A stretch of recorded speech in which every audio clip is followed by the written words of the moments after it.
నాయకుడు మీకు ప్రజాస్వామ్యంలో మీ చాలా బలమైన బాధ్యత. ప్రధాన ప్రతిపక్ష నాయకుడిగా మీరు ఎలాగో ఆంధ్రుల ఆత్మగౌరవం నిలబెట్టలేకపోయారు. కనీసం బాధ్యత గల ప్రధాన ప్రతిపక్ష నాయకుడి కింద అయినా సరే మీరు అసెంబ్లీకి వెళ్ళండి.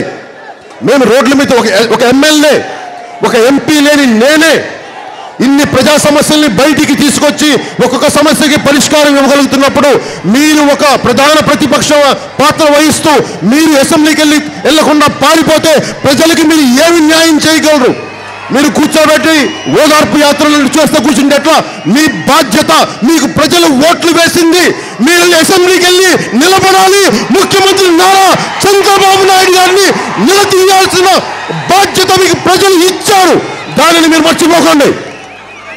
మాట్లాడితే పవన్ కళ్యాణ్ వ్యక్తిగతంగా విమర్శించడం కాదు, మీరు వెళ్ళి ప్రజలకు జరుగుతున్న అన్యాయాన్ని వెళ్ళి తీర్పాల పట్టండి అసెంబ్లీకి వెళ్ళి. అప్పుడు మీ మగతనం బయటకు వస్తుంది. ఏంటండి, వీడియో నచ్చిందా? అయితే ఓ లైక్ వేసుకోండి, లేదంటే ఓ కామెంట్ చేయండి. ఎప్పటికప్పుడు మా వీడియోస్ చూడాలంటే సబ్స్క్రైబ్ చేసుకోండి.